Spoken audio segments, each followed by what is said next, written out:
I never thought my wedding journey would turn into a battleground with my future mother-in-law.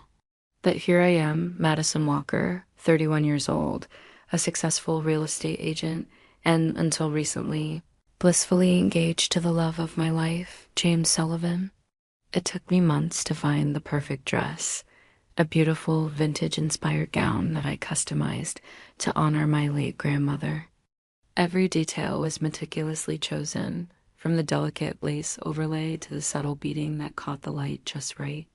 I remember Eleanor, James' mother, complimenting the dress when I showed her pictures, saying it was quaint. That should have been my first warning. Our relationship had been cordial, if a bit distant. She was always polite during family gatherings, and I made every effort to fit into the tight-knit Sullivan clan.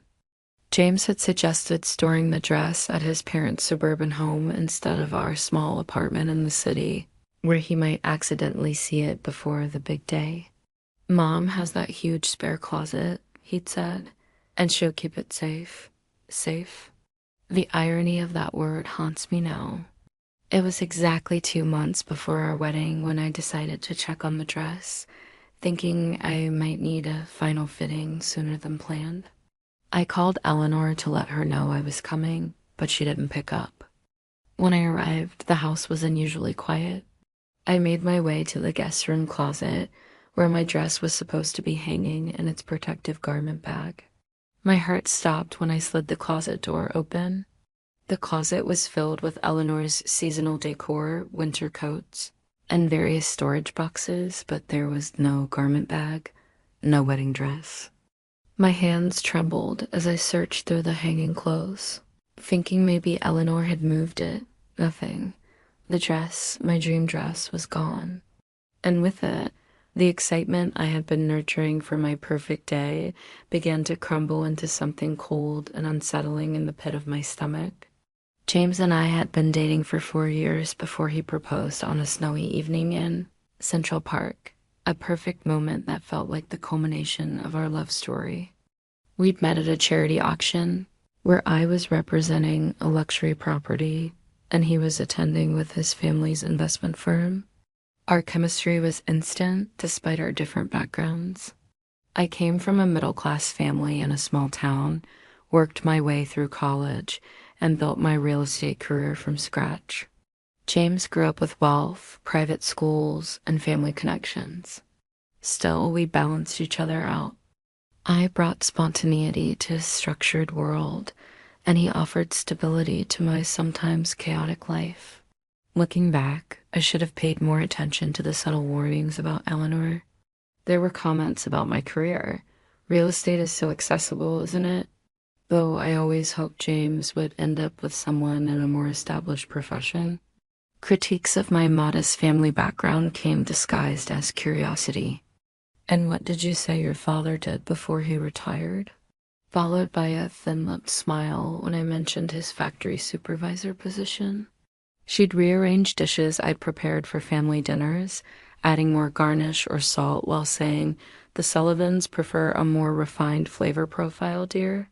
Each time, James would laugh it off. "That's just mom being mom. She's particular about everything." I accepted his explanations because I loved him and wanted his family to love me too. The wedding dress was special beyond its beauty. My grandmother had been my rock growing up, and she'd passed away just a year before James proposed. Her own 1950s wedding gown couldn't be altered to fit me, but I worked with a designer to create something that captured its essence while adding modern elements that felt uniquely mine. 6 months of planning, 3 fittings, countless hours poring over lace samples, and beading patterns. It wasn't just a dress, but a connection to the woman who had shaped me. As I stood in Eleanor's guest room closet, my missing dress creating a void that seemed to expand with each passing second, I pulled out my phone with shaking hands and called Eleanor again. This time she answered, her voice overly cheerful. "Madison, darling, is everything all right?" When I asked about the dress, her response was vague, evasive. "Oh, right. Well, there's been a slight change of plans with the dress. Perhaps we should discuss this when James is back from his trip. I'm sure we can sort everything out. Her casual tone about something so important sent chills through me. Something was very wrong, and I was about to discover just how calculating my future mother-in-law could be. I couldn't wait for James to return from his business trip in 3 days. This needed to be addressed immediately. Eleanor, I am already at your house, and my wedding dress isn't where it should be. I need to know where it is, right now. My voice was firmer than I'd ever used with her before, and the silence on the other end was telling. I'm actually stepping into a lunch appointment, dear. Let's talk later, she replied and hung up abruptly. I stood in her immaculate home, anger and anxiety building in equal measure. Instead of leaving, I decided to look around, thinking perhaps she'd moved the dress to her bedroom closet or another storage area. As I approached the study, I heard Eleanor's voice. Apparently, her lunch appointment was a phone call she'd taken in another room. Yes, Rebecca, the alterations should be done by next week. The seamstress said the bodice needed to be taken in significantly. Madison is quite small-chested compared to you. My heart nearly stopped as I realized she was talking to James' sister about my dress. Without thinking, I pushed the door open. Eleanor's eyes widened in shock, her perfectly manicured hand still holding the phone to her ear. I'll call you back, she murmured before ending the call. Madison, I thought you'd left. The confrontation that followed revealed the ugly truth in painful increments. First came the denials. The dress was being cleaned. It was being safely stored elsewhere. Then, as I stood my ground, insisting on knowing the truth, the excuses. Rebecca had fallen in love with the dress when she saw the pictures. It suited her coloring better. The style was actually perfect for her upcoming engagement party. Finally, when I refused to accept any of her justifications, the brutal honesty emerged. Frankly, Madison, Rebecca will wear it better. She has the Sullivan family figure, the Sullivan bearing.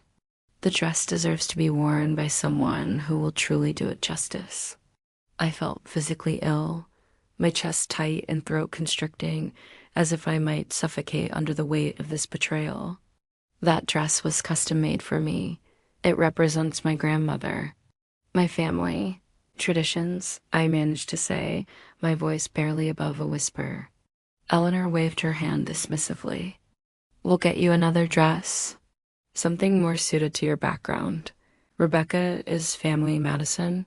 You're still earning your place, I wanted to scream, to demand she return what was rightfully mine. But James was unreachable on his international flight, and I suddenly felt very alone in the Sullivan world. My hands were shaking so badly I could barely grab my purse, tears blurring my vision as I stammered, James will hear about this. Eleanor's response haunts me still. James understands family loyalty. I'm sure he'll see this was for the best. My best friend Zoe became my sanctuary during this time. This isn't about a dress anymore, Mads, she said over emergency margaritas at our favorite bar. This is about respect and boundaries. If James won't establish them now, he never will. Meanwhile, Eleanor was busy controlling the narrative within the Sullivan family.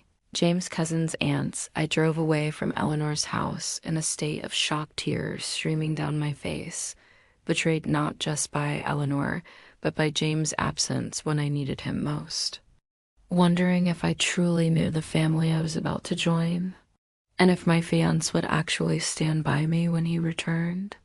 James returned 3 days later, and I met him at our apartment with swollen eyes and a broken heart. Babe, what happened? You sounded terrible on the phone, he said, dropping his suitcase to wrap me in his arms. I poured everything out. The missing dress, his mother's admission, the cruel comments about my body and background, how the dress that honored my grandmother was now being altered for his sister. I expected outrage on my behalf.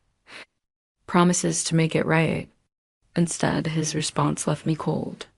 Mom mentioned something about a dress situation, but I thought she was exaggerating.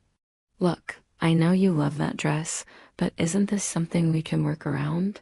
It's only fabric, right? We can find you something even better. Only fabric? Those words cut deeper than any insult Eleanor had thrown my way. It's not just fabric, James. It represented my connection to my grandmother.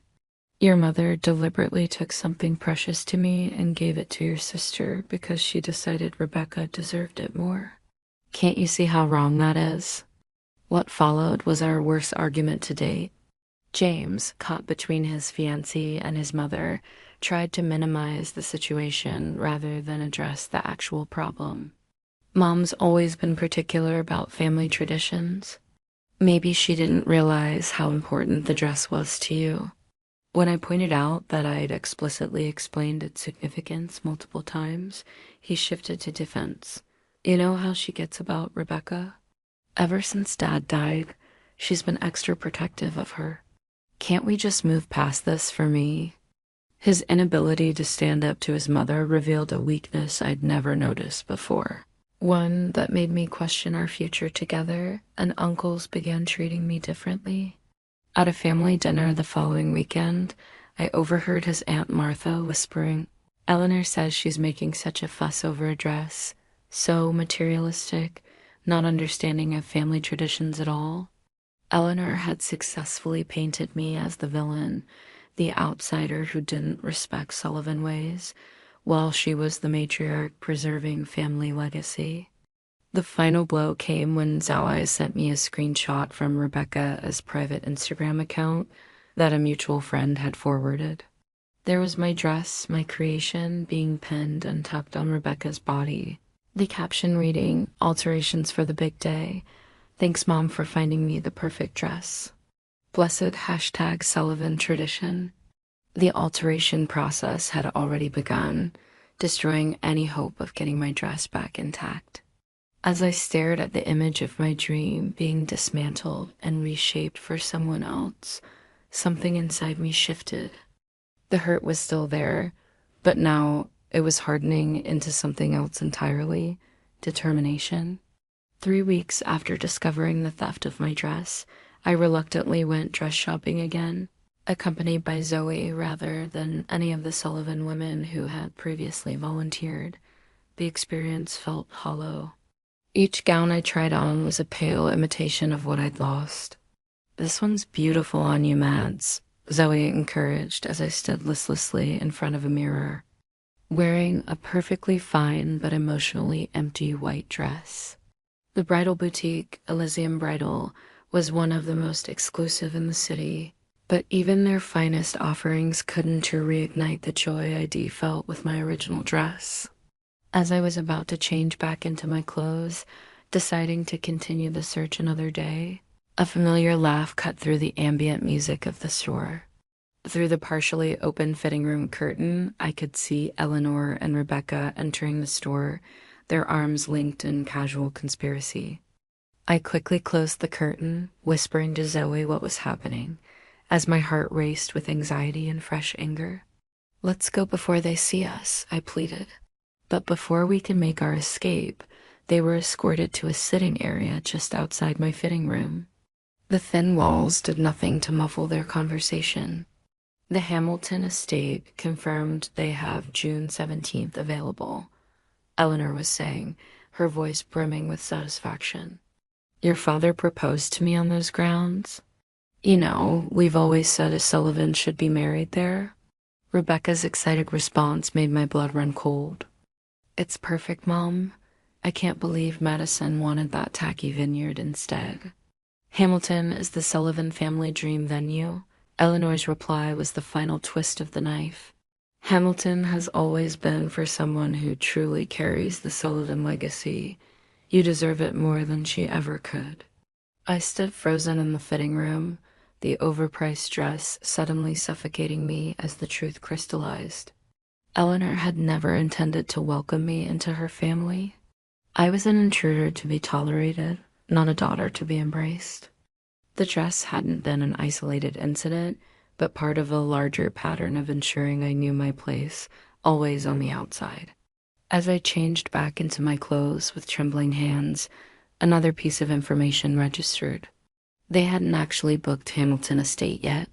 They were planning to, saving for it as some sort of family tradition, but it wasn't secured.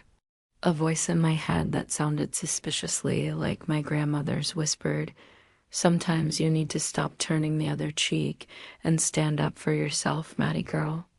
In that moment, staring at my tear-stained face in the fitting room mirror, a decision crystallized.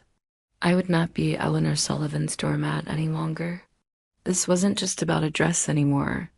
It was about whether I could spend the rest of my life being second best in my own family. As Zoe and I slipped out of the boutique unseen, a question hammered in my mind with each heartbeat. Asterisk. Did I even want to marry into the Sullivan family at all? The answer wasn't as straightforward as I once thought it would be. And for the first time, I allowed myself to truly consider what life married to James and eternally connected to Eleanor would actually mean. That evening, I poured my heart out to Zoe over a bottle of wine in my apartment, recounting every detail of what I'd overheard at the bridal shop. It is like I'm in some twisted fairy tale where the evil queen is my future mother-in-law, I said, trying to laugh through tears. Zoe, always my voice of reason, didn't laugh. "Madison, this isn't about a dress or even a venue. This is about how you'll be treated for the rest of your life if you don't establish boundaries now." Her words echoed my own growing realization. The next day, I made 2 appointments.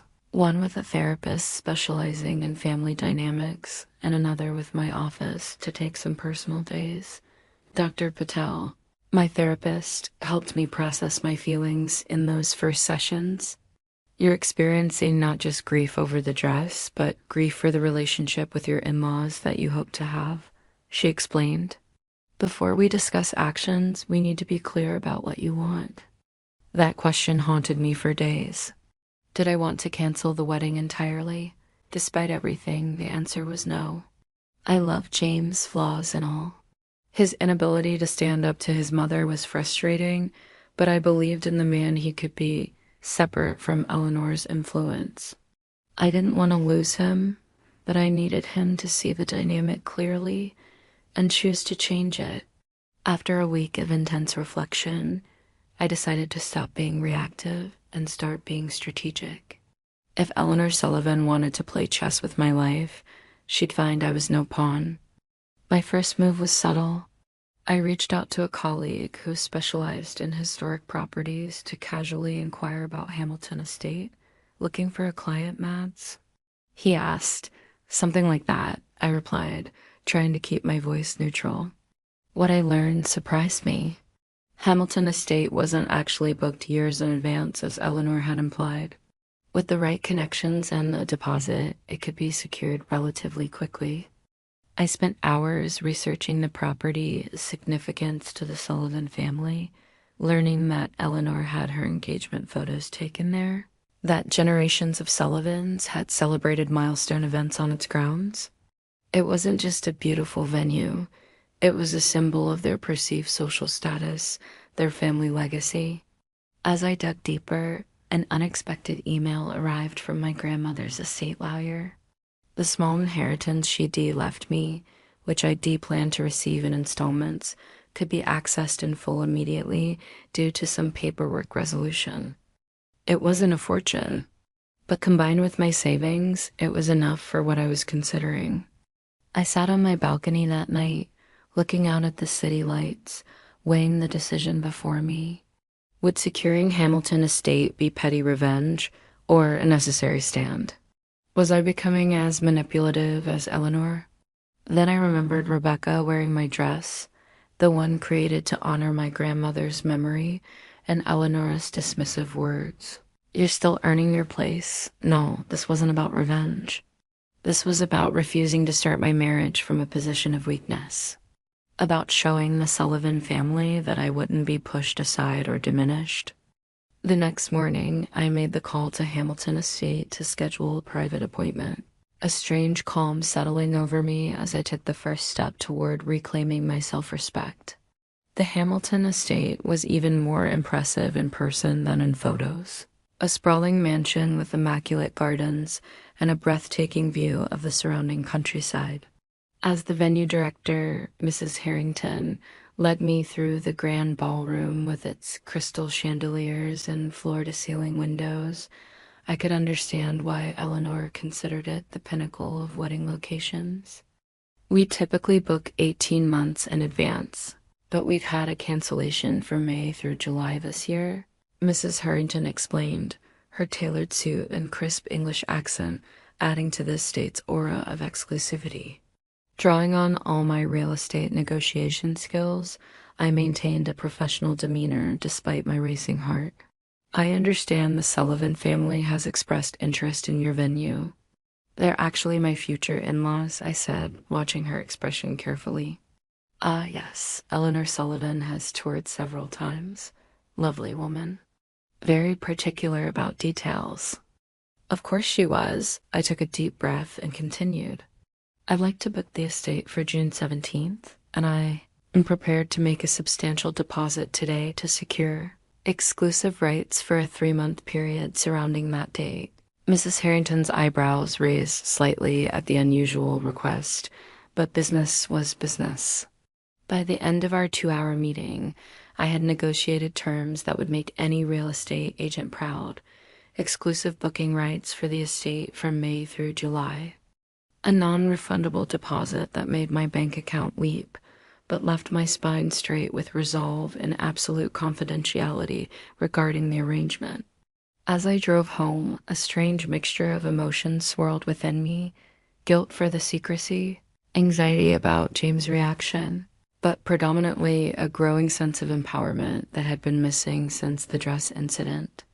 Meanwhile, I channeled my wedding planning energy in new directions. I found an up-and-coming dress designer whose work I admired on Instagram, Lusana Torres, who promised to create a gown even more breathtaking than my first, working overtime to meet my shortened timeline. When you told me what happened, I knew I had to help, Lashana said during our first consultation. No bride should have her dreams stolen. James had noticed my emotional distance in the weeks following the dress incident, but attributed it to lingering hurt rather than active planning. He made sweet but insufficient gestures to make amends, bringing home my favorite desserts, suggesting weekend getaways, even offering to help me look for a new dress. During a rare quiet dinner at home, I finally addressed the elephant in the room.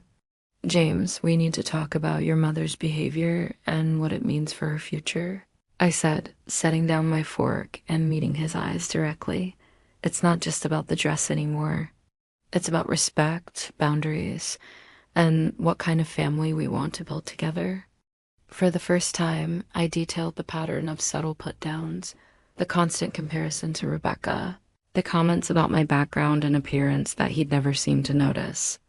I love you, James, but I can't spend my life being treated as less than by your mother. And I can't be with someone who wanted to stand with me when it matters. It was the most honest conversation we'd ever had, raw and uncomfortable, but necessary. To his credit, James listened, really listened, without jumping to his mother's defense. I knew Mom could be difficult, but I never realized how calculated it was, he admitted, running his hands through his hair in distress. I always thought you were just being sensitive about some of her comments. I'm so sorry, Mads. He agreed to attend pre-marriage counseling, a step he previously dismissed as unnecessary, and promised to speak with Eleanor about respecting boundaries. I believed his intentions were genuine, even if his follow-through remained to be seen. 2 days later, as James was in the shower, his phone pinged with an email notification. I normally wouldn't look, but the subject line caught my eye. Hamilton Estate booking confirmation. My own confirmation had arrived. The plan was officially in motion. There was no turning back now. The evening of Eleanor's formal engagement announcement party for Rebecca arrived with perfect dramatic timing. Just 3 days after I'd received final confirmation that Hamilton Estate was secured in my name. The Sullivan family home was decorated lavishly, crystal glasses catching the light as servers circulated with champagne and hors d'oeuvres. Eleanor had seated James and me at the far end of the table, away from the immediate family members clustered around Rebecca and her fiancé Chad. I wore a sleek black dress that made me feel armored for battle, though outwardly I maintained a pleasant smile. As Eleanor tapped her glass for attention, she announced, "We're so blessed to celebrate Rebecca and Chad's journey toward marriage." Her voice warm with genuine affection I'd never heard directed at me. And we thrilled to share that we've almost finalized arrangements for the perfect venue, the Hamilton Estate, where Sullivan family history runs deep, will be the setting for Rebecca's dream wedding this summer. Murmurs of approval circulated the table as various aunts and uncles nodded appreciatively. Rebecca beamed, adding, "We're just waiting for the final paperwork, but Mom's connections have practically guaranteed it'll be ours for June 17th. I felt James glance at me, clearly noting my sudden intense focus on my water glass. I told him nothing about Hamilton, knowing this confrontation needed to happen organically. Throughout dinner, Eleanor and Rebecca discussed wedding plans in excruciating detail, from the imported flowers to the custom-designed table settings. The Hamilton ballroom will look magnificent with the Sullivan family silver candelabras, Eleanor mused, speaking directly to Rebecca's future mother-in-law, while pointedly ignoring me. Our family has always envisioned celebrating our most significant moments there. I remained quiet, picking at my roasted salmon and mentally rehearsing what would inevitably come after dessert. As guests moved to the living room for coffee, James cornered me in the hallway, his expression troubled. "What's going on with you? You've barely said 2 words all night, and you practically flinched every time Mom mentioned Hamilton Estate." The moment of truth had arrived sooner than I'd anticipated. Taking a deep breath, I met his eyes and spoke quietly but firmly. "Hamilton Estate is already booked for the entire summer. I know because I booked it." The shock on his face would have been comical in any other situation. "You did what?" he hissed, pulling me into Eleanor's empty study for privacy. "Why would you do that? How could you do that to my sister?" The argument that followed was intense but hushed, neither of us wanting to create a scene at the party. James accused me of being vindictive, of stooping to his mother's level. I laid out every manipulation, every slight, every instance where he'd failed to defend me, culminating in the wedding dress theft. "Your mother took something irreplaceable from me, something with deep personal meaning, and gave it to Rebecca because she decided your sister deserved it more. She has been telling me I don't to belong in your family since the day we got engaged. This isn't about revenge, James. This is about finally standing up for myself when no one else would." The hurt and the confusion on his face nearly broke my resolve.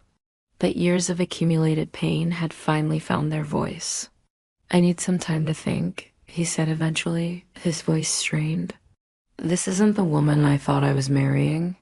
He left the study without looking back, and I heard the front door close moments later.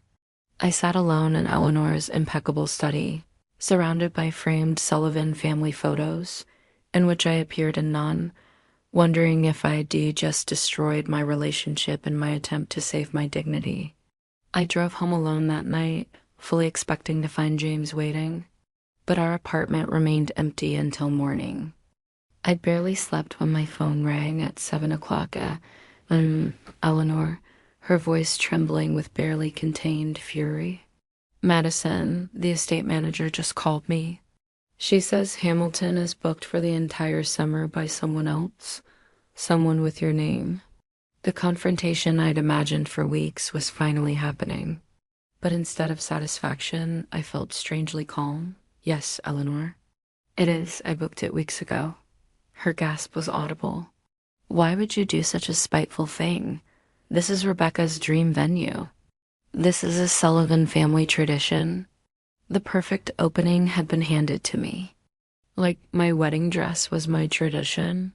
The one custom made to honor my grandmother, that you gave to Rebecca because she would wear it better. The silence on the other end spoke volumes.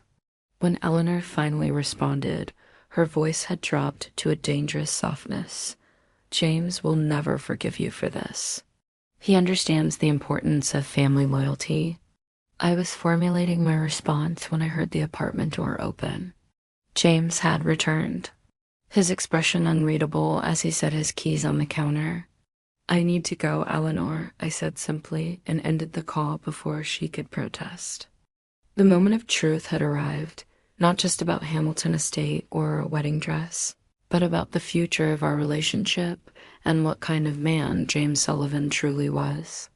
James stood in our kitchen, looking exhausted, his usually immaculate appearance rumpled from what had clearly been a sleepless night.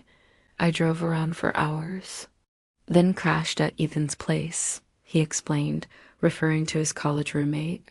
I needed to think without anyone's influence. The silence between us felt heavy with the weight of decisions that would determine our future. Finally, he spoke words I never expected to hear. "I'm sorry, Madison. I'm so sorry I didn't see what was happening. I've been making excuses for my mother my entire life, telling myself she means well, even when her actions hurt people I care about." He walked over and took my hands, his voice thick with emotion. "What she did with your dress was inexcusable." And my response was even worse. "I dismissed something precious to you as just fabric because it was easier than confronting her."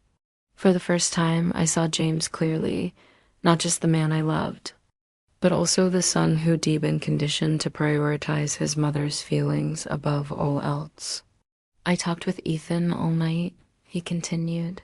"He pointed out things I've been blind to for years, how Mom treats you versus Rebecca, how she sabotaged every relationship I've had that she didn't personally approve. I don't want to lose you, Mads, and I don't want to be the kind of husband who doesn't protect his wife." His words were healing a wound I hadn't realized was still bleeding. The following week was transformative. We attended our first counseling session with Dr. Patel, focusing specifically on establishing healthy family boundaries. James finally confronted Eleanor about the dress, demanding its return, despite knowing it was too late. The alterations had rendered it unrecognizable, transformed to fit Rebecca's significantly different proportions and style preferences. When Eleanor tried to minimize her actions, James stood firm. "What you did was theft, Mom. You took something that didn't belong to you, something with deep sentimental value, and gave it away without permission. I can't allow you to treat Madison this way anymore." Eleanor's shocked expression would have been satisfying if the situation weren't so painful. James and I made a decision that felt both perfect and empowering. We would hold a small, intimate ceremony at Hamilton Estate before Rebecca's planned date, with just our closest friends and my family in attendance. "The estate is yours legally for those months," James acknowledged, "but I don't want our wedding to be about getting back at my mother. I want it to be about us, starting our life together on our terms." His growth in those weeks was remarkable. A man emerging from his mother's shadow to stand as my partner in the truest sense. Eleanor, realizing she couldn't change the Hamilton situation, attempted reconciliation in her own limited way. She invited me to lunch at her country club, where she offered what passed for an apology in Eleanor's speak. Perhaps I acted hastily with the dress situation. "I've ordered a selection of designer gowns for you to consider instead." When I politely declined, explaining I'd already commissioned a new dress, she pressed on about Hamilton Estate. "Surely we can reach some compromise. Rebecca has her heart set on a June wedding there." I met her gaze steadily, newfound confidence flowing through me. "James and I will be having a small ceremony there on June 1st. After that, we'd be happy to include Rebecca's wedding in our booking as our gift to her." Eleanor's expression cycled through shock, calculation, and finally reluctant acceptance. She recognized the shift in power dynamics, but couldn't resist one parting shot. "I suppose I underestimated you, Madison. You're more solid than I thought." I smiled genuinely for the first time in her presence. No, Eleanor, I'm 100% Madison Walker. And it's time everyone remembered that. Our ceremony at Hamilton Estate was everything I daydreamed of, but not in the way I originally imagined. 15 guests instead of 200. Luciana's stunning creation, a sleek, modern gown that honored my style rather than trying to recreate the past. My father walking me down the aisle to where James waited, his eyes filled with tears and pride. Zoe as my only bridesmaid, holding a bouquet that included my grandmother's favorite flowers. We exchanged vows under the estate's ancient oak tree, promising not just love and fidelity, but partnership and mutual respect.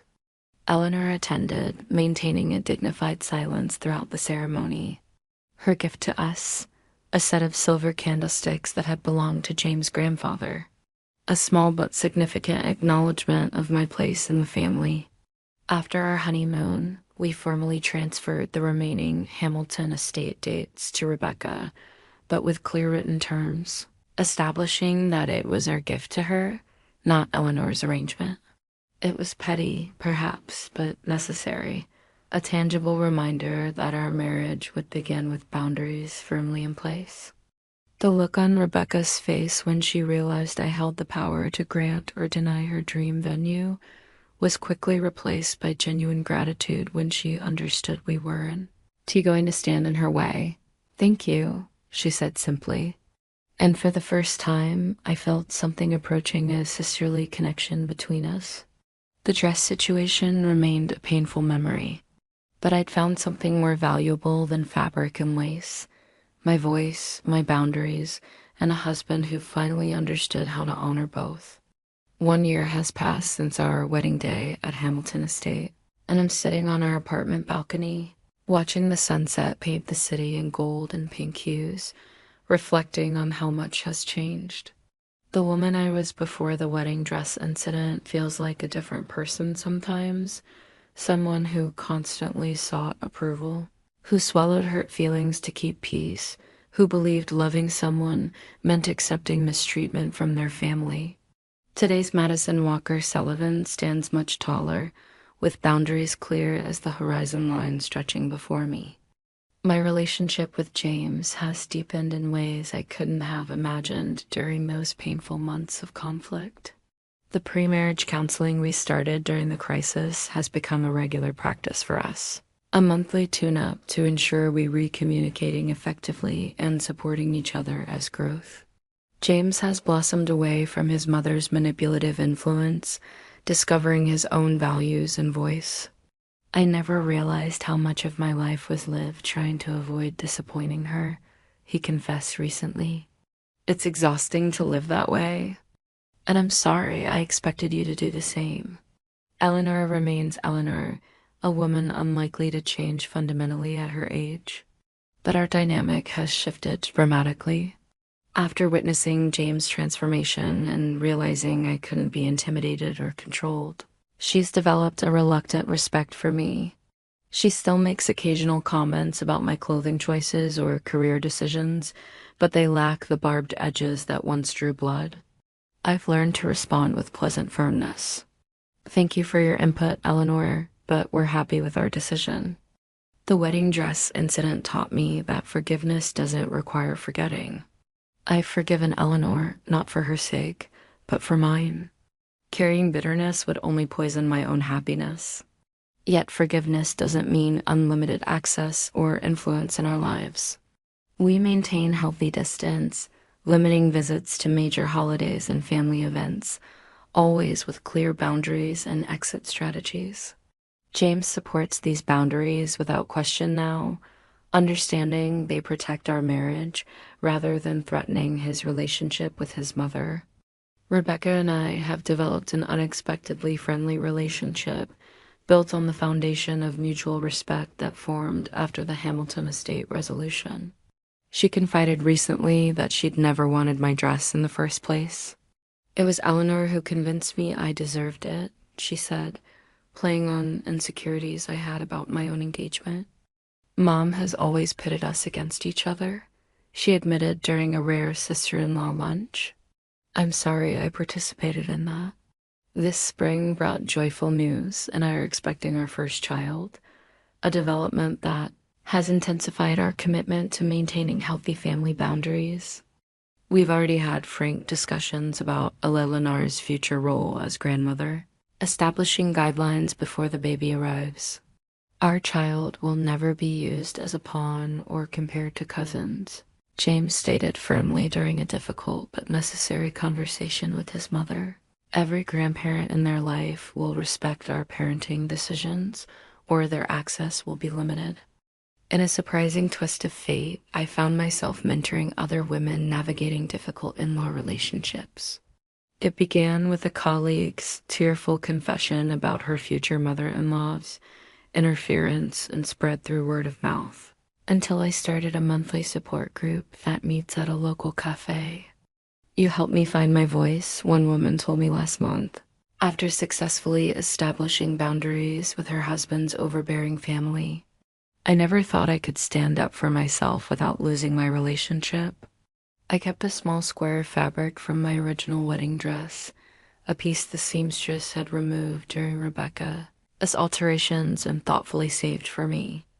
It sits framed on my bedside table, not as a reminder of what I lost, but as a symbol of what I gained: the strength to advocate for myself, the wisdom to recognize when relationships are unhealthy, and the courage to establish boundaries even when it's frightening. Perhaps the most important lesson from my journey is that true love requires truth. James and I had to face uncomfortable realities about his family dynamics, my conflict avoidance tendencies, and what kind of marriage we wanted to build. Only by confronting these truths head on could we create something authentic and strong enough to withstand future challenges. If you've ever found yourself diminished by someone else's agenda, questioned your worth because of another's criticism, or swallowed your needs just to keep the peace, know this: you deserve better. Standing up for yourself isn't selfish. It's necessary for genuine relationships to flourish. Your voice matters. Your boundaries deserve respect. And sometimes the most loving thing you can do for yourself and for others is to say, "This is not acceptable to me." Thank you for joining me on this journey of self-discovery and growth. I do love to hear about your own experiences with difficult family dynamics and how you navigated them. Have you ever had to establish tough boundaries with in-laws or family members? What helped you find your voice in challenging relationships? Please share your stories in the comments below, and don't forget to subscribe for more real-life journeys of transformation. Remember, the path to self-respect may begin with a painful moment, like losing a treasured wedding dress, but it can lead to gaining something far more valuable: